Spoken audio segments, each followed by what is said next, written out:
and welcome back to the NWA 1983 project. I'm your host, Lex G, and with me, as always, Matt Riley. How you doing tonight, Matt? I'm broke, man. I'm broke. I hit the lottery. Oh, yeah, that too. I would spend it on cocaine and hookers and end up dead in Mexico. Powerball tickets, baby. Powerball. So on tonight's episode will be the Last Stampede, presented by Mid-South Wrestling live from the Superdome. Guys, I know that the Last Stampede happened a year later in 1984, not in 1983, but fuck it. We're doing it anyway. I don't care. Fuck those guys. Fuck those guys indeed. So there was some confusion by me when I was doing my research for this show, and I was looking up the Last Stampede, because the video that I watched and Matt watched of the Last Stampede, they're kind of promos for Houston. Sam Houston Coliseum, we're coming to you, all that kind of good stuff. Then when I went to go look up the results online, it said from the Superdome. So for a minute I thought maybe it was from the Superdome and they closed-circuited to the Sam Houston Coliseum and the rest of the territory. I wasn't 100% sure, so I went back to Houston results. A week later than the Superdome show, they had the exact same show in Houston. I'm like, wait a minute. Then I was really confused. So I just tweeted at Jim Ross. I'm like, Jim Ross, what's the deal with this show? Were there two shows, or like, what's the deal? And he actually replied. He said the Last Stampede was a series of shows that went around the entire territory for about 2 weeks. They would vary up the card slightly, but it looks like for most of those shows had the Midnight Express versus Stagger Lee and Bill Watts on top, and then they would change out the undercard.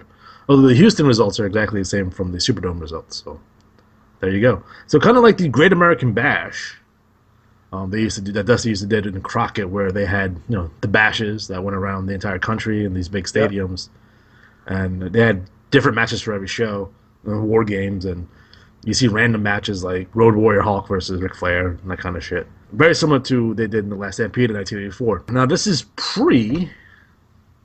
actually pre-WrestleMania. So we're talking about a year before WrestleMania. This is a big card for Mid-South, who had been doing the Superdome Spectaculars for a while at this point. Yeah. From looking at it, it doesn't seem like it was on closed circuit, although they did show clips of it on the Mid-South television show. That's what we watched. Unfortunately, I was not able to get the entire show, so I can give you my thoughts on the entire show. But we can go over the card. So the Last Stampede's card is as follows. You had John King defeats Joseph Ole. The Z-Man, Tom Zank, defeats Jerry Gray. The Rock and Roll Express defeated Nikolai Volkov and the Russian Invader.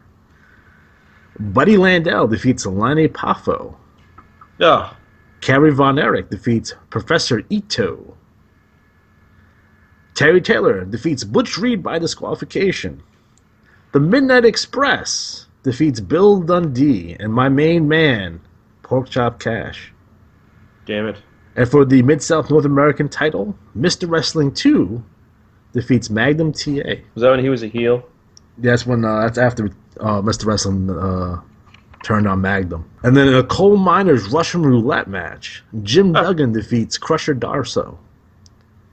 Demolition smashed the Repo Man for those of you playing at home. And in a non-title lights out match, Bill Watts and Stagger Lee defeats the Midnight Express along with Jim Cornette.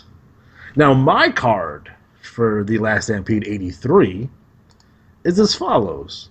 Jim Duggan taking on Dr. Death Steve Williams. The Rock and Roll Express versus the Midnight Express for the NWA National Tag Team Championship. Ted DiBiase taking on Bruiser Brody. Jimmy Garvin taking on David Von Erich. Magnum TA and Mr. Wrestling 2 taking on the Freebirds for the NWA World Tag Team Championship. Paul Orndoff taking on Ric Flair. And Harley Race defending the NWA World Heavyweight Championship against the Junkyard Dog. Now, obviously, my card's better because I used all main event level talent, and there's no enhancement guys, lower card guys on this show at all. But for what we were doing for the 1983 project, as we're going for a national expansion and kind of using the Vince McMahon playbook, everyone's a star on our show. That's right. WWE superstars. They're all big stars, folks. They get ice cream bars. Yeah, right. So, Matt, I know you watched the footage from the Last Stampede. What are your thoughts on what you saw? You know, really, in today's wrestling, you don't see enough men being forcibly dressed up in diapers. Well, the last time we had that, I think it was X-Pac. No, was it? Yeah, I'll back up it. I like the setup. Yeah, Jim Ross running his mouth and Bill Watts coming out and calling him a sissy and like Bill Watts is just like, oh, get him a sign that says "Get off my lawn." Like, just Definitely playing up the old timer here yeah, against a very very young Jim Cornette, who's probably a year in the business at this point. Now, yeah, the whole thing where it was Cornette's birthday, and you yes. see the midnight out there, they're kind of celebrating, and lo and behold, his face ends up in a cake. Yeah, that's always the way. And then at that point, Cornette and the Midnight gets their revenge on Watts, and they beat the piss out of him. So Watts is going to come out of retirement, and he wants to fight the Midnight Express, but he needs a partner. Now he goes looking for the Junkyard Dog. Apparently, the Junkyard Dog had lost a loser leave town match prior to that, and he's just hanging out in the woods, kind of by himself.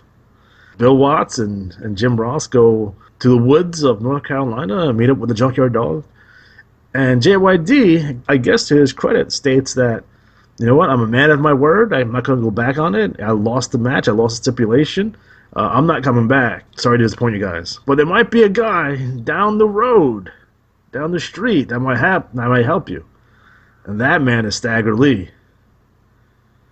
So Jim Oh, Ross goes looking for Stagger Lee, and he's put on a blindfold, and he ends up in, again, some other, looks like a junkyard or some other woods or whatever the fuck. And Stagger Lee is being all gruff. He's like, "What do you want?" And he's like, "Well, Junkyard Dog said I could talk to you." He's like, "Junkyard Dog? He owes me money. Get out of here."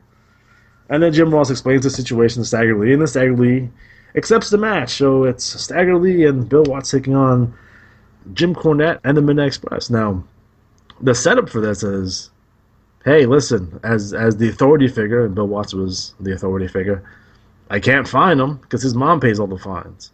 But what I right. can do is embarrass him.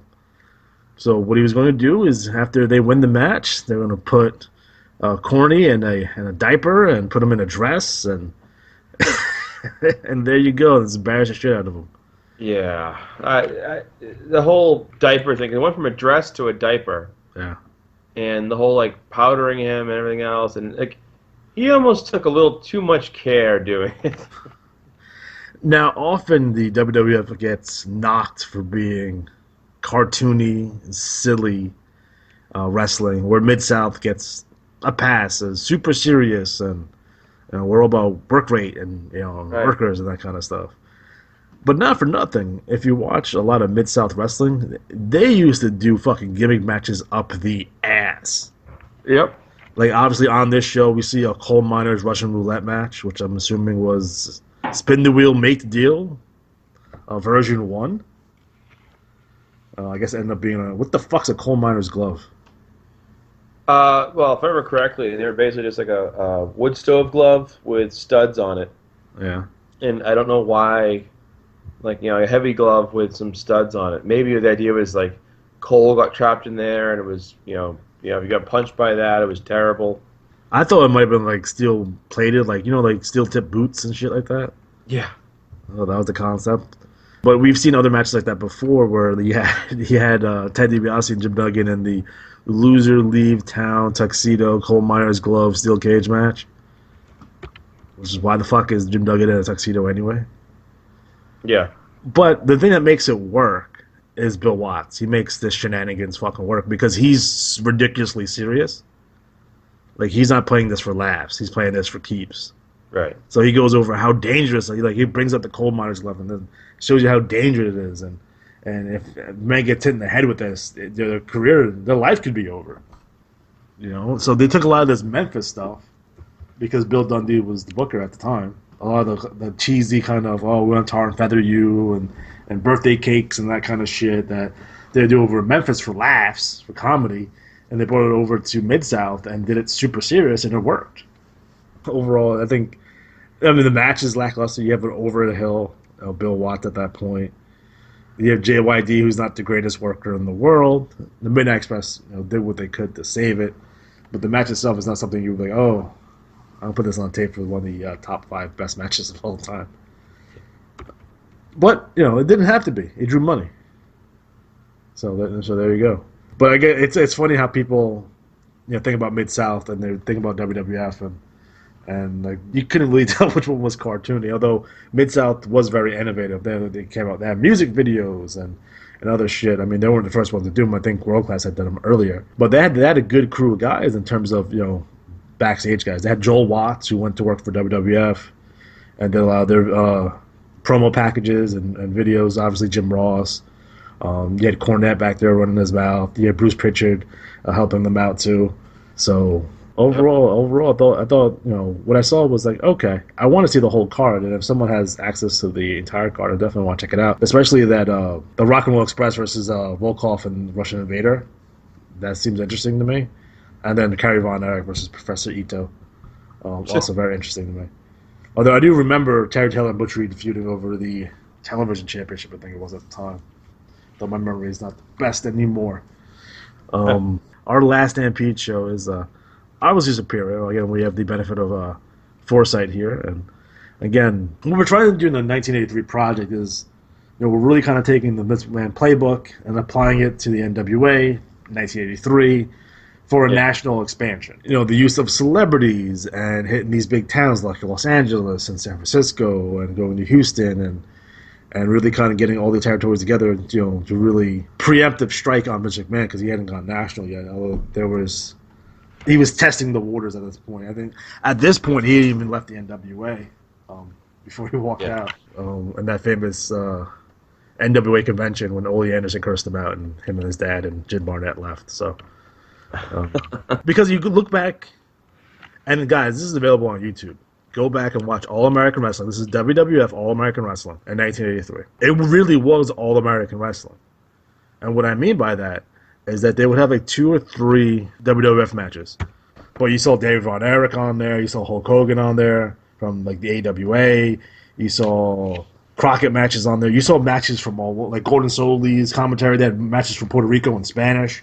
I mean, it was just like we're taking all you guys' best footage and putting it on our TV show, kind of knowing like, oh, we're going to feature guys we're going to steal in the future. So a lot of guys in 1983 saw what was in store in 1984 when the WWF picked up all these guys. And I do want to circle back on Mr. Wonderful Paul Orndorff. I have him here. He's facing Ric Flair for the National Heavyweight Championship. I don't think we ever got that Mr. Wonderful Ric Flair feud. So, No. Matt, how do you think that would have went? Well, I think obviously pre-WWE, post-WWE, I think it could have been interesting, but I think it depends if Paul Orndorff was playing off was it a battle of Playboys type thing? No, I think you would have to have Flair be the babyface because Paul Orndorff he's not a babyface at all, and you could do something real simple, and a lot of stuff what Flair was doing at the time. Flair would go into territories and be Flair, and people would be pissed off on it. And he would switch back and forth. So depending on what territory he was in, he was a heel or babyface. So if he walked into Dallas and he's talking shit to David Von Erich, then he's a heel. But if he's going into St. Louis and talking shit to Harley Race, he's a babyface. Yeah. So it could be one of those scenarios where Flair comes in and this just being Flair talking to the girls, and Mr. Wonderful doesn't like it. He's jealous.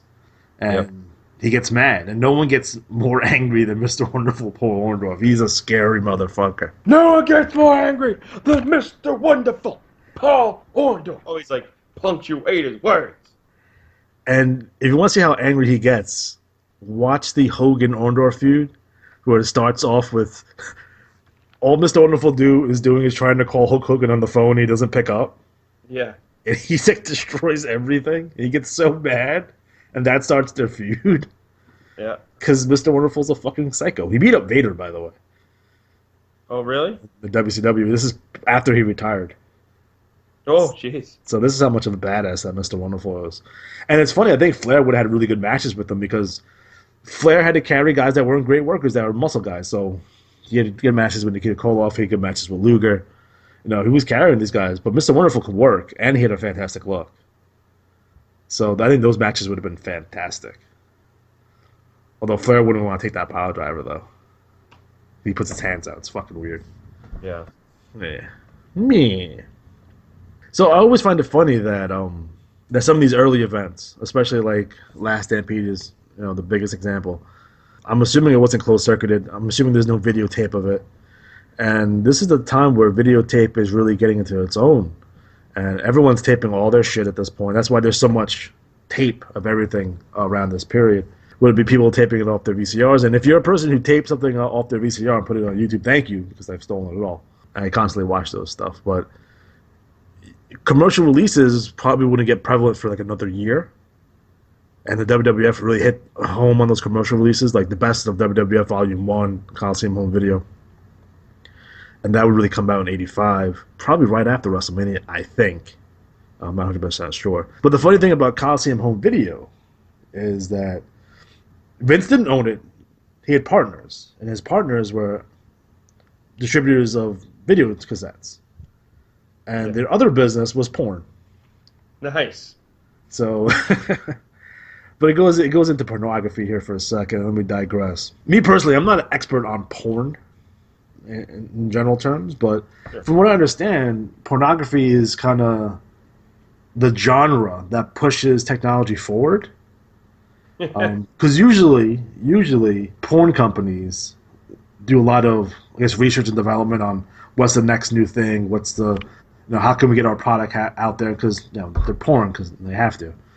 So when porn went from film and it was shot on film to video cameras, like your fucking regular ass, giant Back to the Future, the camcorders, to that, and then it went on videotape, it really exploded the market for VHS tapes. Before that, it was like, there's VHS, there's Betamax, which Betamax is a superior format than VHS, but the porn companies went with VHS instead of Beta, so they won the media war, I guess you would call it. That's why Laserdisc never went anywhere, VCDs never went anywhere. So basically, everyone in the industry would just follow what porn was doing.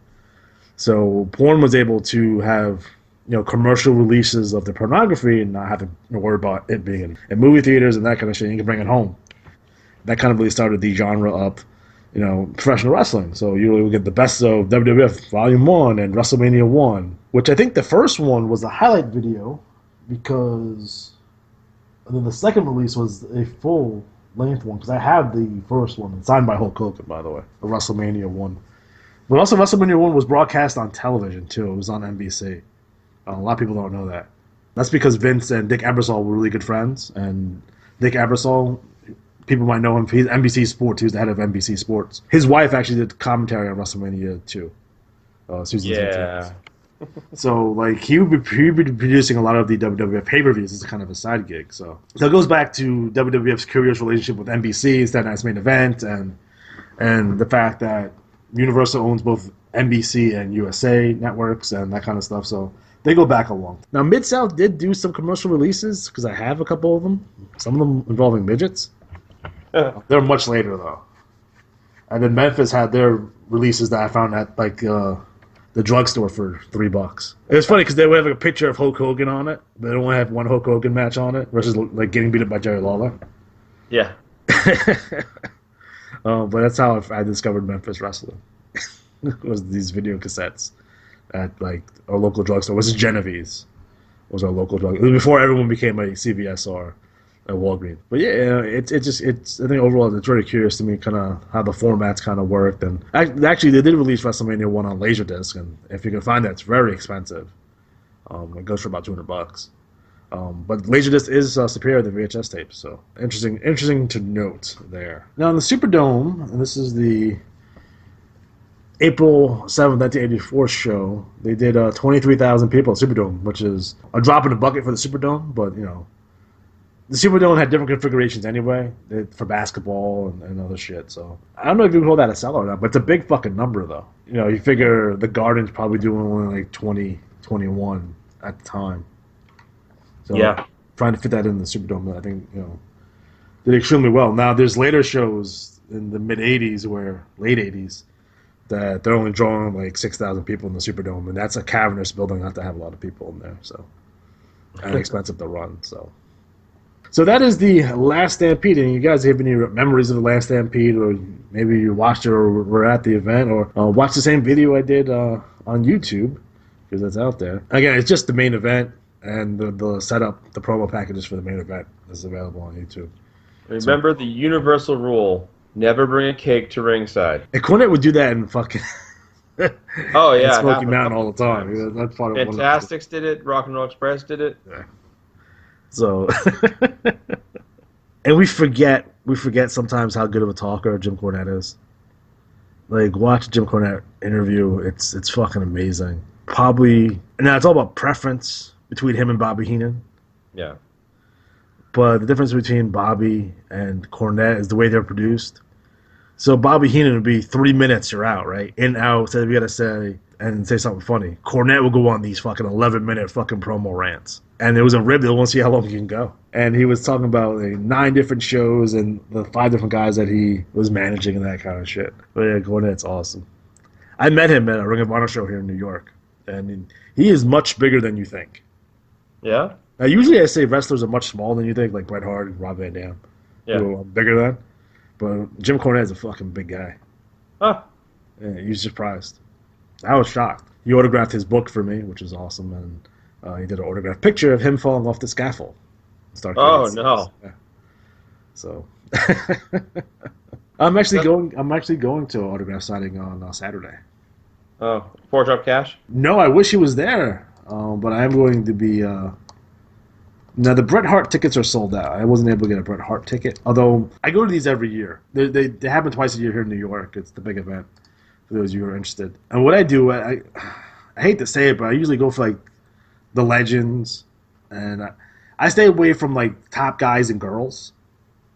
Like Ric Flair, that's a long line.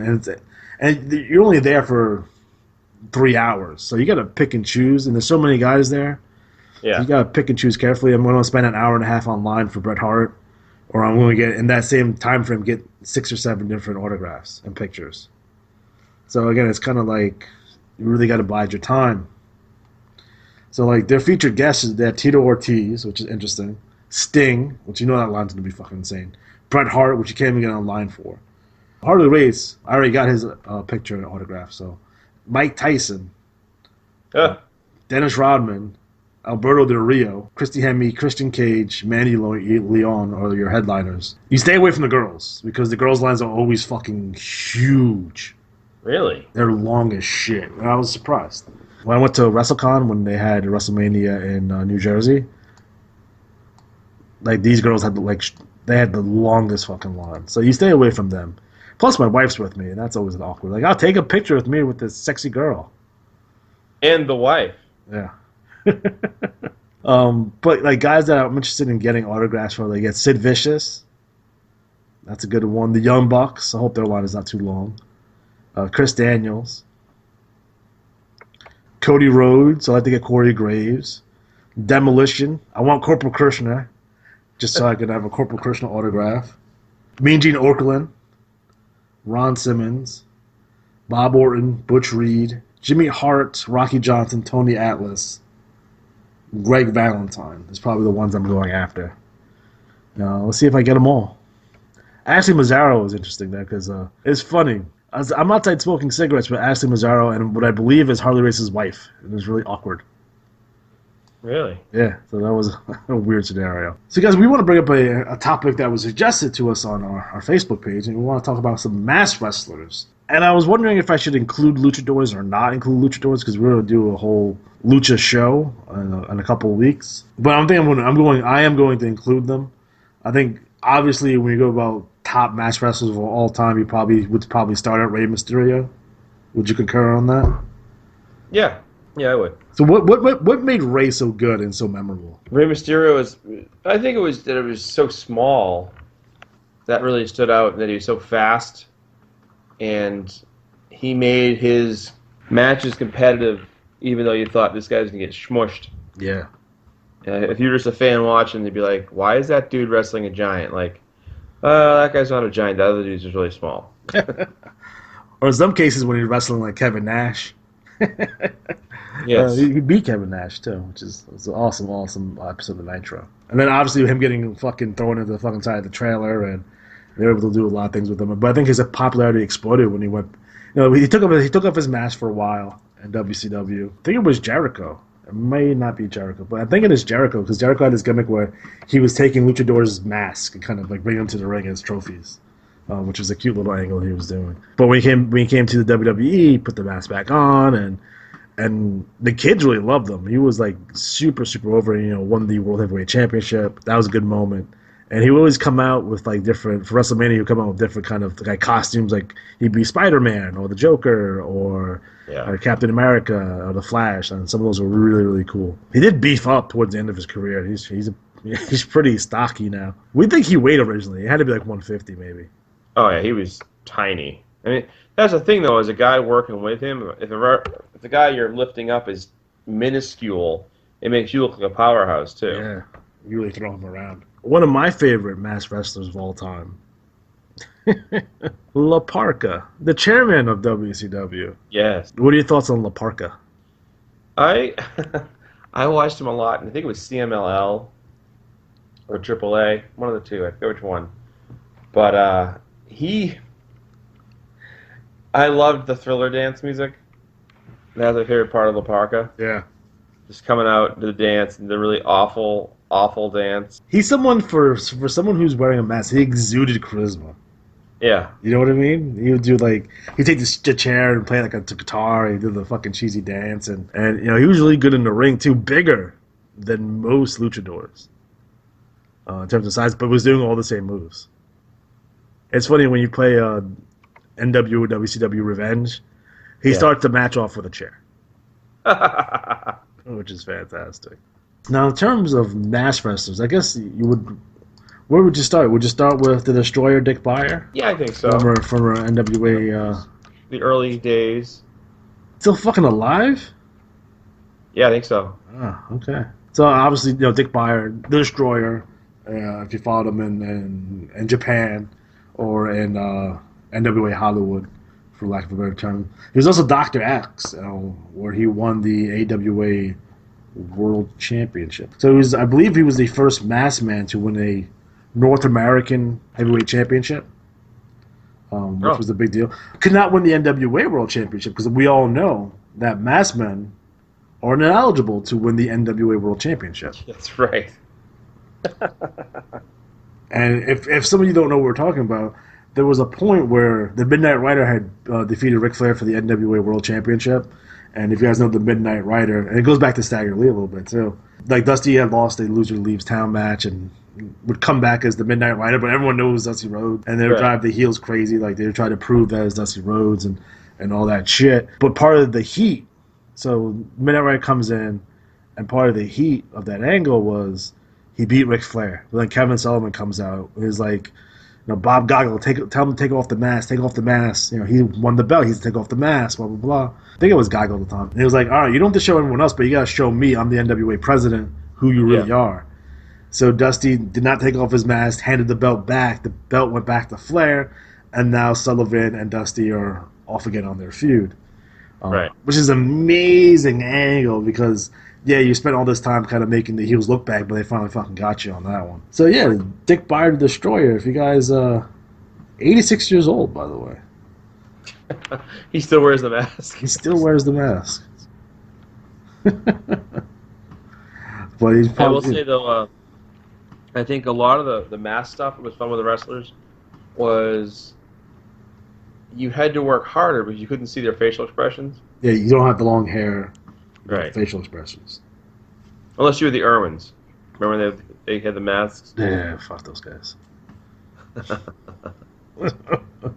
WWE didn't like to use masked wrestlers. At least they felt like, especially in their heyday, golden age. I mean, you're talking about the 80s here. Like you have your random jobber mask guy, Super Ninja #1 or whatever the fuck. But they never really pushed anyone that was wearing a mask. I think the only one that had one was the Blue Blazer, maybe. Do you think if they had kept them masks, the Killer Bees would have been more popular? Oh, I think so, 100%. Because it was like Kiss without the makeup. Well, if you look at fucking Jim Brunzell, he looks like someone who fucking ran over his face with a fucking machete. Brian Flair was okay, but fucking Jim Brunzell was fucking gross looking. That truck has machete tires. Oh, Jim Brunzell, what are you doing? Oh, Do you remember when they turned heel? Because no one remembers them turning heel. I, what are you talking about? No one remembers it. And Okay. for the longest time, I thought I was just a crazy person or a Mandela effect or some shit. All right. And then it happened on the first WrestleFest video cassette. And it was a match. It was a lumberjack match with Hulk Hogan and Ted DiBiase, and the Killer Bees started beating up Hogan.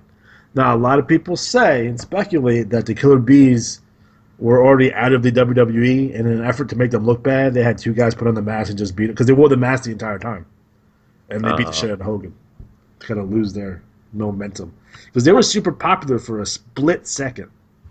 Yeah. They do the mask confusion kind of shit, and that was fun. You only go so far with that, but yeah, I would have kept the mask on them. That was See, that's what I thought about some guys. Like if they had a mask and stayed with it, and I was two guys always came to mind. Like they just kept that going. yeah, jumping Jim beef. What was the beef on Brian Blair? It's not in his pants. Tell you that much. Oh no. I will go back and say this though. One of my favorite matches I ever saw for masked wrestlers was La Parka versus L.A. Park. It seriously was. Do you want to explain for those of you who don't watch Lucha? You want to explain what happened there? Yeah. Well, I remember the particulars, but I remember L.A. Park was essentially like not Bizarro, but sort of like a sinister, evil version of La Parka. So what happened was that La Parka had left, and they owned the fucking copyright La Parka, so they had a new La Parka. And then when they brought La Parka back, it had L.A. Park and La Parka. It was fucking weird. Well, here's the thing. I can actually identify the masks. And fun fact, I own both those masks. Do you? Yeah. I went through a major lucha phase for a while. I was like, ooh, masks. And they were cheap online. I was like, ding. Were they comfortable? Because I had one. I didn't really have one. It came with my Nacho Libre DVD when I bought it. Yeah. It didn't fit my head, and it wasn't comfortable. Yeah, the mask, the mask, if you want about face paint wise or design, looked a lot like Darth Maul, so it was always like, hey, cool. That's cool. But that was a really well done, brutal, bloody match. And it was the first time that I had seen in a match where they would tear the mask of the other guy apart as they were fighting. And like, what are you doing? You can kind of see that guy's face, and now it's all bloody, so it doesn't matter anyways. But that was a great match. There was another favorite match of mine. I had a DVR recorder, and I had this match on it for the whole entire time I had FiOS. It was Averno versus, of course now I forget. Oh shit! It was a mask versus mask match, and it was really. And what the beginning of the show, they dedicated the whole entire show to this match, and the opening segment was like a build-up music to Duel of Fates from Star Wars. So like that, like really exciting music, and the match was awesome. I mean, I gotta find it online. That was a great match, but it showed like how vital the mask was. And I know for a lot of guys in America or in the States, I should say, it's like whatever, it's mask. We know it's Blue Blazers Owen, but I enjoyed that. Other like more recent masked wrestlers, or I'd say in the last 20 years or so, like there was Bad Street. You mean Brad Armstrong? That's Bad Street? Yeah. He did that top rope DDT, so he gets a pass from me. Originally, he came out as Fantasia, and Disney got all fucking pissy about that shit, so they called him Bad Street. Is that what happened? Yeah, because if you watched like when he makes his debut, and they did it kind of cool because they had they had a match with the Young Pistols and the Freebirds, and Big Daddy Dink is out there, Oliver Humperdinck, and then Brad Armstrong comes out. And then they do the whole thing, and then they eject the manager from ringside. So they eject Brad Armstrong, they eject Dink, and then fucking Battery comes out and fucking beats the shit out of Young Pistols, and the Freebirds get the win, right? So no one would ever guess it was fucking Brad Armstrong, because he was a babyface and shit, and it's fucking Brad Armstrong, the Candy Man. It's fucking weird. One of my favorites is Jushin Thunder Liger. Yeah. They don't really use masks all that often in Japan, so he really stands out. And him and Dragon, and I guess Sasuke too, and Tiger Mask. Okay, maybe they do use masks quite a bit over in Japan. But if you want to see a fantastic fucking match, is when they had Muda taking on Liger. Muda takes off the mask, and Liger's wearing Muda paint underneath it, and it fucking blows mist in Muda's face.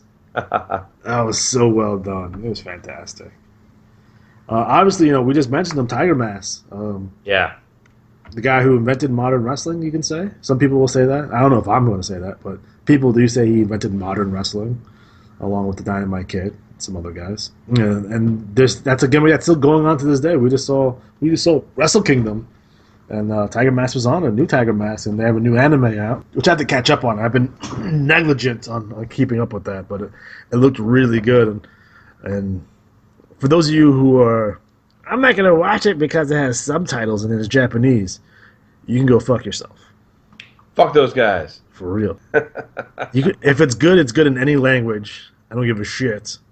And you can read what's happening on the screen and understand what's going on. So, don't be an idiot. Speaking of masked wrestlers from the Orient, Kato from the Orient Express. You want to tell me Kato wasn't good?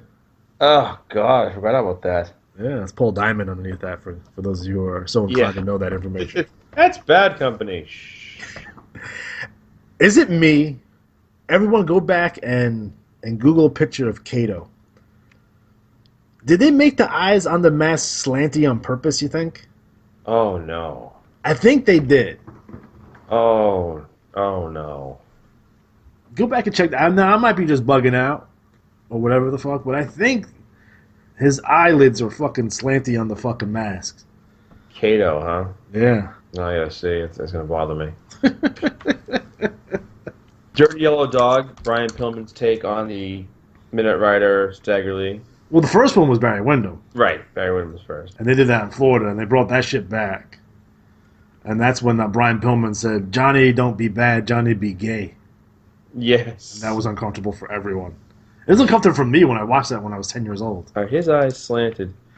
Well, they're clearly fucking slanted. I'm looking at a picture right now. Well, it looks like a Spider-Man approach. That's not no fucking Spider-Man. Yeah, they slant. They go up like the sides. They don't. Maybe. Like there's like a regular picture of Kato, right? And he's a regular fucking mask on, right? Yeah. And then there's later pictures of Kato with the fucking black fucking slanty eyes on the fucking mask. Well, I will say this. I think if you look at the picture, there's one of like him going to the ring. Yeah. The mask rides too high. Like his eye slots, if you will, are like the bottom starts like right under the eyelid. They just start a little bit below the cheek, like on the cheekbone. Yeah. And like if you were putting a mask on, like that mask would right up in your face in 2 seconds. Stupid. There's one picture of them with a mask that has no eye markings. Like maybe the original one they gave it. Yeah. Clearly, you can make it. I'm not saying you can win it in court, but you can go to court with this information. I'm not saying you get a conviction, but you can get a fucking hearing on this one. Who was what was it Max Moon he went as the mask thing? Yeah, he was Max Moon after Conan. Right. Conan was the original Max Moon. Yeah, he's like, oh, I'm about the same size as Conan. Let me get that gimmick. I always picture they had this truck with all these old gimmicks in it. It's a box of gimmicks, first of all. Let's be clear. Is it? Yes. It's a box of gimmicks, and it sits right next to Bruce Pritchard's desk, and it has like the Red Rooster and polka dots in it, and Max Moon and the Goon, and Friar Ferguson, Coco Beware. By the way, in case you're thinking about it, the Orient Express action figures, $44.99 in euros. Oh, sorry, $52.49 in euro. If you want to buy it on eBay. They have all three of them in there too, huh? You do. It's a custom. Sadly, no pork chop cash. Pork chop cash is awesome. I don't know what to tell you guys. If you guys don't think pork chop cash is awesome, you guys are dickheads. I'm sorry. It's a fantastic picture. It's an internet meme of Virgil. Yeah. This is WWF superstar Virgil. He's by himself at the table, some signings. I just picture Pork Chop Cash is there, and like you're the only one in line. You're the best, man. You're the best. I ever tell the story about how my friend got kind of scammed by Virgil? We're at WrestleCon, and my buddy, Virgil walks up to him. He's like, "Oh, you want to take a picture with me?" And Virgil, they take the picture real fast. And Virgil's like, $100, please. And my friend's like, "Get the fuck out of here!" He's like, "I'm not giving you $100. Like, how much you got?" He's like, "I'll give you $10." And Virgil took the $10. Oh, He's always working. He's always working. Bless his heart. Virgil wore a mask, or it was like a nose protector. Yeah. When Sid broke his nose. Virgil was good as Soul Train Jones, first of all. Right. So he wasn't good, but I'm surprised Vince didn't put that gimmick on him, because that's like right down Vince's fucking alley. Exactly. That almost is the reverse. You'd figure he'd go as Virgil somewhere else, then go become Soul Train Jones in WWE, you know? Yeah, it's really strange. For those of you who have not seen Soul Train Jones, just picture Virgil wearing Apollo Creed, wearing blue trunks, and being a boxer. Yeah. And he's pro-America. And Vince loves his pro-America gimmicks. I'm surprised they didn't go with that. Could have teamed with Hacksaw Jim Duggan and fought the Russians and shit. They dropped the ball on that one. Do you consider Vader, Big Van Vader, do you consider him a masked wrestler? Yeah. He would always take his mask off like halfway through the match all the time. Yeah. Why would he do that? It's Jerry Lawler's strap. Remember that, Jerry? Jerry Lawler's dropping the strap. There's the gut. Well, Angle stole that from him, so. Yeah. Because Kurt Angle did that shit when he fucking hit both straps and he came down. I mean, we can bring up Sin Cara if you want to. Kalisto is a modern wrestler that wears a mask. I'd rather not acknowledge them, though.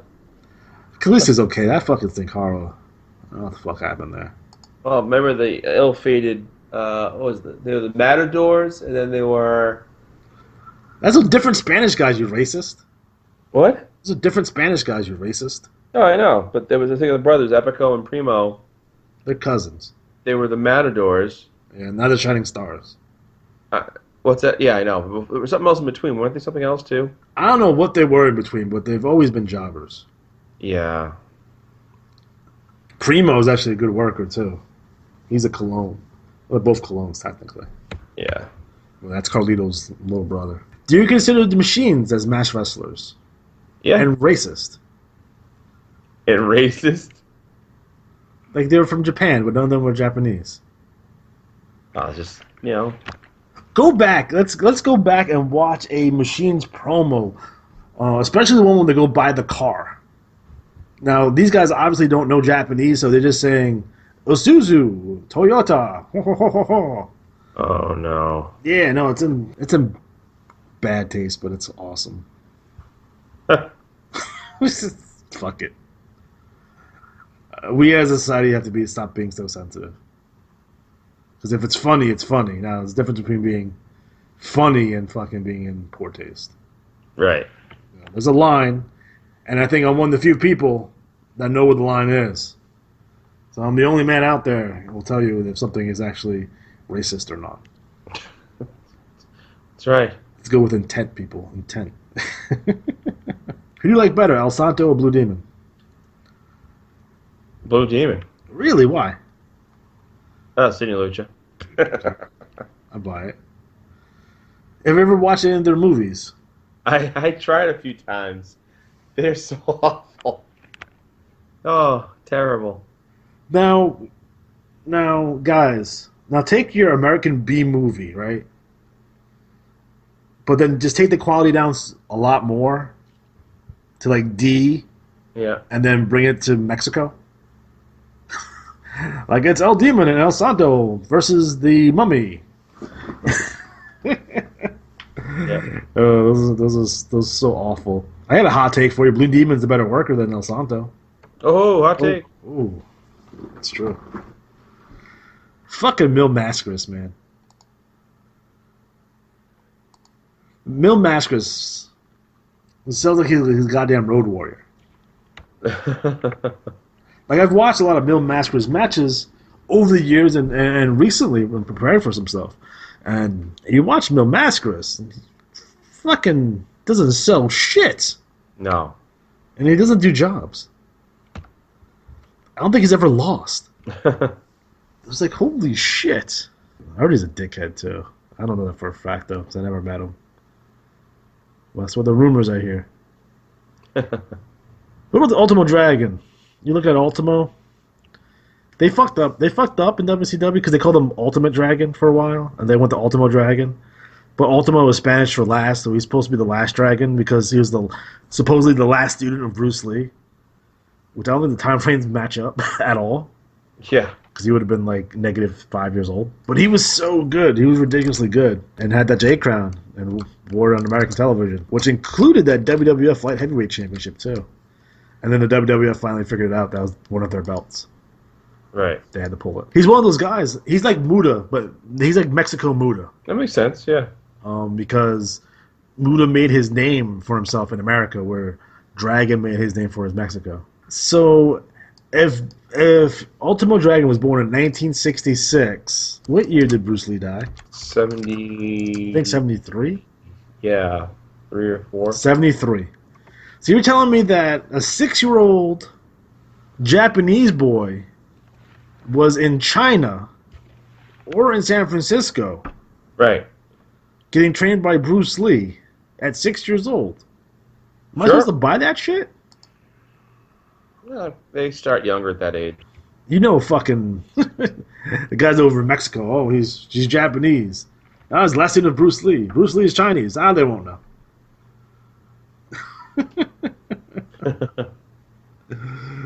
He's only 50, so he must have been young when he started. Yeah. Like 1990 was a long time ago. We gotta talk about the UWF at some point. Not Bill Watts' UWF, not Herb Abrams' UWF, but the Japanese-based wrestling company UWF. Who slammed Andre? I remember reading it in a fucking El Texano maybe. Really? Yeah.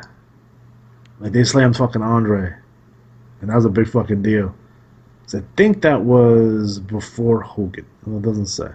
Someone slammed Andre in the UWF. I'm not sure who it was. Although I don't even see him on the roster here, so maybe I'm wrong. Sweet Daddy Siki. That was? No, I just want to say Sweet Daddy Siki.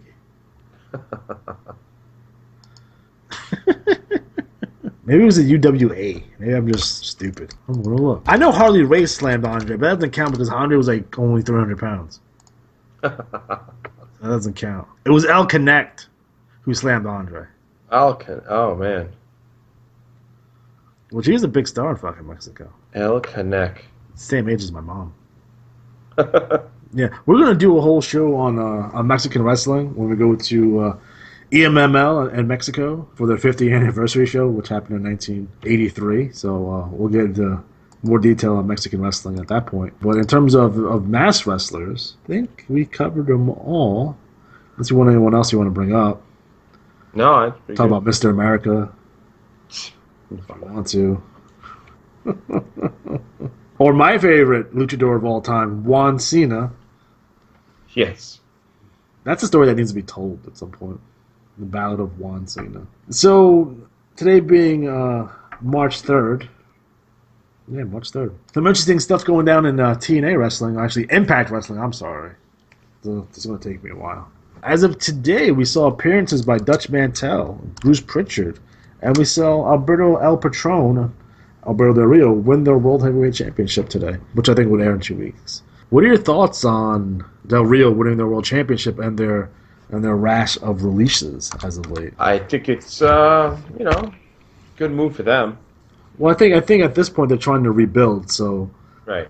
I think it's cost-cutting measures. You want to see what they're gonna keep a small core of guys, build around the small core guys, and then as time goes on, probably add guys as they see fit. Del Rio is probably a nice pickup for them, to be honest, because he can work, he can talk, good-looking guy, he's a star. He's someone they can really get behind. Right. And having Dutch Mantel back as at least some sort of creative, I don't know exactly what his job title is going to be.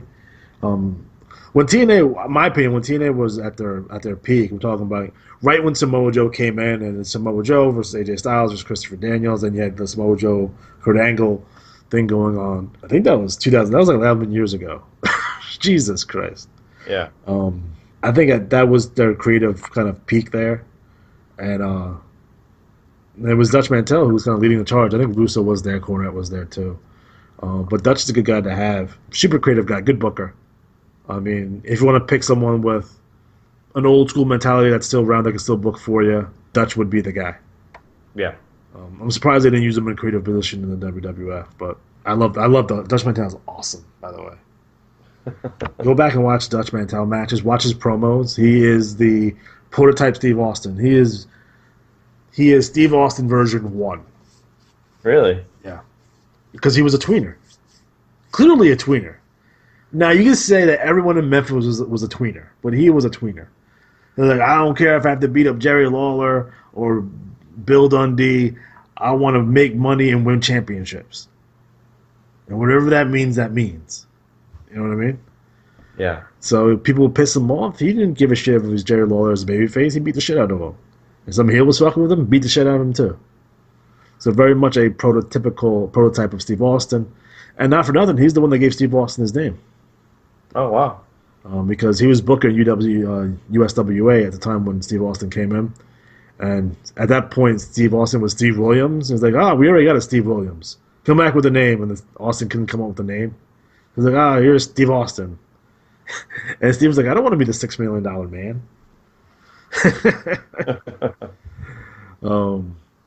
Because he was Steve from Austin, Texas, right? I guess he was from Austin. I think so.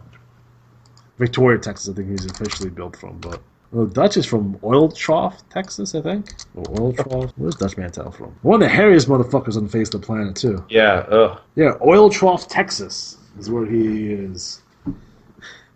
Which he's built from. Which is it's like a port's unknown. I don't think it's a real place. Yeah. It's like a Truth or Consequences, New Mexico, or parts unknown. Dirty Dutch, back in Impact Wrestling, so that's a nice touch. And I don't know what they're using Bruce Pritchard for yet. I don't know if he's going to be creative or writing TVs for him or production, but he's a nice pickup as well. So hopefully good things are on the horizon for them. I wish them the best of luck, and hopefully they'll get some good wrestlers. And there's some new guys. I want to see some new guys. I want them to really kind of do what they did before, because to me, the reason I love TNA so much when they first started was we saw brand new, fresh faces on TV. So I think the first show I watched, the first TNA match I ever watched was Amazing Red versus Low Key. James Storms and Chris Harris and Chris Daniels and all these fresh faces there, and a couple guys you knew, a couple big stars, but it was really the new guys that really kind of hooked me in and kept me watching for a while. So that I think I stopped watching when that Hogan and Friends came in. Yeah. Because they got really bad. But, we'll see what they can do. It's going to be tough for them because, the WWE is taking all this indie talent now. So they're taking the best wrestlers in the world, regardless of size, stature, look. They're just trying to get the best wrestlers they can, and they're hitting the indie scene at this point. So we'll see who Impact Wrestling can get. So, big spoiler alert. Jack Swaggers gave his notice or whatever, so he's possibly could do that old rematch feud with Alberto. Well, I think that's why. I think he requested it. I think that's probably why. Although I hate fucking Swagger and his fucking lisp. Yeah, don't talk. Don't talk ever. They fucked him up so bad. They pushed him too much too soon, and he's been low as you can get on the card. Big Heath Slater for fucking 3 years at this point, 4 years maybe. Feel bad for him. All right, guys. So we are officially out of time. So catch us on our next show. We're going to have another cornucopia, best of the NWA. Great matches from all over the NWA as we prepare for our next big show live from the Mid-South Coliseum. You will see Macho Man Randy Savage taking on Ron Garvin for the Southern Heavyweight Championship. Should be a fantastic match. On our last show, we talked about overrated and underrated, and I think Ron Garvin is underrated. Oh, no, hot take. Oh, boy. Hot. We'll get more into rugged Ronnie Garvin on our next show. So, for...